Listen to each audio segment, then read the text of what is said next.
Hi everyone, ఈరోజు మనము డిటిపిలోని page maker గురించి చెప్పుకుందాం.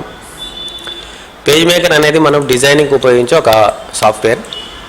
Page maker, Photoshop, coral draw, illustration, Quark express ఇవన్నీ కూడా డిజైనింగ్ చేయడానికి ఉపయోగించే సాఫ్ట్వేర్స్ అన్నట్లు. ఇవన్నీ కూడా దీంట్లో మనము డిజైన్స్ ఆఫ్సెట్ కానీ, మల్టీ కలర్గా కానీ, లేదంటే సింగిల్ కలర్గా కానీ, బ్లాక్ అండ్ వైట్గా కానీ అన్నీ కూడా డిజైన్స్ చేసేసుకోవచ్చు.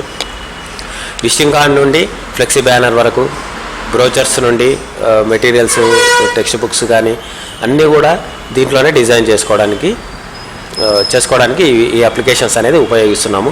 ఫొటోస్, ఆల్బమ్స్, ఫొటోస్ సంబంధించిన పాస్పోర్ట్ సైజ్ ఫొటోస్. ఇప్పుడు ఫోటోషాప్ తీసుకుంటే మన ఫోటో స్టూడియోస్ చేస్తుంటారు కదా, ఆల్బమ్స్ డిజైనింగ్ కానీ, బ్యానర్స్ డిజైనింగ్ కానీ, బ్రోచర్స్ కానీ, వీడియో క్లిప్కి వేరే సాఫ్ట్వేర్ ఉపయోగిస్తాము. పేజ్ మేకర్లో వచ్చేసి మనం విజిటింగ్ కార్డ్స్ అనేది మీరు బ్రోచర్స్ పేజ్ మేకర్లో చేసుకోవచ్చు, తర్వాత ఫోటోషాప్లో వేసుకోవచ్చు, కోరల్ డ్రాలో కూడా వేసుకోవచ్చు. కోరల్ డ్రాలో ముఖ్యంగా వాడేది ఏంటంటే లోగో కొరకు కోరల్ డ్రాని వాడుతుంటాము. తర్వాత ఇవన్నీ కూడా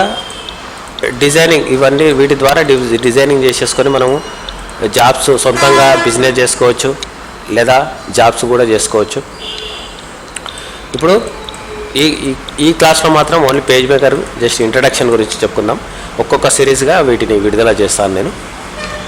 ఓకే, పేజ్ మేకర్ని ఓపెన్ చేయాలంటే మీరు విండోస్ కీని ప్రెస్ చేసేసి ఇక్కడ సెర్చ్ బార్లో పేజ్ అని కొట్టినప్పుడే మీకు ఇక్కడ పేజ్ మేకర్ అనేది వస్తుంది.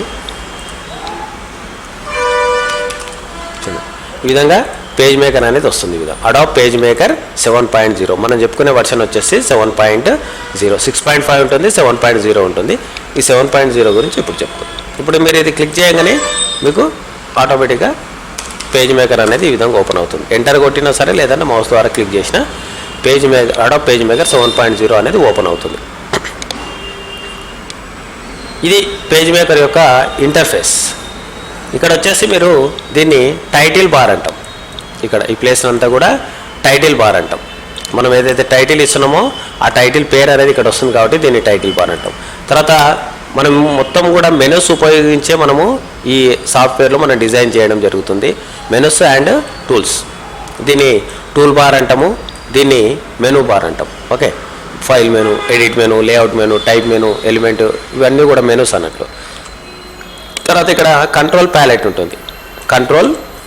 దీన్ని కంట్రోల్ ప్యాలెట్ అంటాం దీన్ని. ఇక్కడ మనం పేజ్ తీసుకోలేదు ఇంకా, జస్ట్ మనకు ఏంటంటే ఎంఎస్ ఆఫీస్లో ఈ విధంగా ఎంఎస్ ఆఫీస్ కానీ బేసిక్ అప్లికేషన్స్లో కానీ ఏమవుతుందంటే మనము అప్లికేషన్ ఓపెన్ చేయగానే పేజ్తో పాటు వస్తుంది. ఇక్కడ పేజ్ రాదు. మనము సపరేట్గా ఫైల్లోకి వెళ్ళేసి ఇక్కడ ఫైల్ క్లిక్ చేసేసి ఇక్కడ న్యూ అని క్లిక్ చేయాలి. న్యూ అని క్లిక్ చేసేస్తే మనకు పేజ్ అనేది ఓపెన్ అవుతుంది. ఇక్కడ చూడండి, న్యూ అని కొట్టినప్పుడే మనకి ఇక్కడ ఈ విధంగా డాక్యుమెంట్ సెటప్ అనేది వస్తుంది. ఈ డాక్యుమెంట్ సెటప్లో ఉపయోగించి మనము పేజ్ అనేది తీసుకోవడం. ఏమేమి ఉంటాయి డాక్యుమెంట్ సెటప్లో అంటే పేజ్ యొక్క సైజు, తర్వాత orientation, page size, orientation, options, తర్వాత మార్జిన్స్, ఇవన్నీ కూడా ఉంటాయి. దీంట్లో మీరు ఏ సైజు పేపర్ కావాలి, A4, లెటరా, లీగలా, ట్యాబ్లైడా, ఇవి ఏవి కావాలంటే అవి తీసేసుకోండి. నేను ఇక్కడ A4 సెలెక్ట్ చేసుకుంటున్నాను. తర్వాత A4 సైజ్ తీసుకోగానే ఇక్కడ చూడండి మనకు ఇక్కడ డైమెన్షన్ అనేది ఇక్కడ వచ్చేస్తుంది. డైమెన్షన్లో మనకు ఇది డిఫాల్ట్గా సిస్టమే ఇస్తుందండి, మనం ఏం చేంజెస్ చేయకూడదు దీంట్లో. తర్వాత ఓరియంటేషన్ వచ్చేసి టాల్ ఆర్ వైడ్. తెలుసు కదా, టాల్ అంటేనేమో నిలువు పేపర్ వస్తుంది, వైడ్ అంటేనేమో అడ్డం పేపర్ వస్తుంది. అంటే పేపర్ అనేది మనకు నిలువు కావాలా లేదా అడ్డం కావాలనేది తీసుకుంటాం. తర్వాత ఇక్కడ డబుల్ సైడెడ్ పేజెస్ అంటే మనము నోట్స్ కానీ టెక్స్ట్ బుక్ కానీ ఓపెన్ చేయగానే అట్ట తీయంగానే మనకు రైట్ సైడ్ ఒక పేపర్ వస్తుంది. ఆ పేపర్ మలపంగానే లెఫ్ట్ రైట్ పేజెస్ అనేది స్టార్ట్ అవుతుంది. అదేవిధంగా మీకు ఇక్కడ డబుల్ సైడ్ టిక్ మార్క్ పెట్టడం ద్వారా ఏమవుతుందంటే ఫస్ట్ పేజ్ సింగిల్గా వచ్చి తర్వాత జంట పేపర్లు వస్తాయి. ఒకవేళ ఇక్కడ టిక్ మార్క్ తీసేస్తే అన్ని సింగిల్ పేపర్గా వస్తుంది. అంటే 1, 2, 3, 4 అన్ని సపరేట్గా వస్తాయి అన్నట్టు. తర్వాత నెంబర్ ఆఫ్ పేజెస్, మనకి ఎన్ని పేజీలు కావాలి. ఇప్పుడు ప్రజెంట్ నేను ఒకటే తీసుకున్నాను. మీకు 5 పేజీలు కావాలంటే 5 అని కొట్టండి, 10 పేజీలు కావాలంటే 10 అని కొట్టండి. తర్వాత స్టార్ట్ పేజ్ నెంబర్ అంటే మీరు పేజ్ నెంబర్ అనేది ఎక్కడి నుండి స్టార్ట్ చేసుకోవాలి, 1 నుండి స్టార్ట్ చేసుకోవాలా, లేదంటే 5 నుండి, లేదంటే 10 నుండి. మనం స్టార్టింగ్లోనే చేస్తున్నాం కాబట్టి 1 స్టార్ట్ చేసినాను. ఇక్కడ తర్వాత మార్జిన్స్ అనేది మీరు అవసరాన్ని బట్టి ఇక్కడ తీసుకోవచ్చు. 10, 15, 20, 30 అట్లా మనకు అవసరాన్ని బట్టి మనం తీసుకుంటాం. ఇప్పుడు డిఫాల్ట్గా నేను 20 పెట్టాను.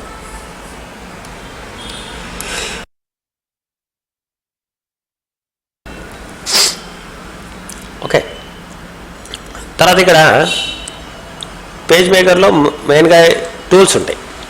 ఈ టూల్స్ను ఉపయోగించి మనము డిజైన్ చేయడం జరుగుతుంది. ఓకేనా, ఈ టూల్స్ గురించి నెక్స్ట్ క్లాస్లో చెప్పుకుందాం.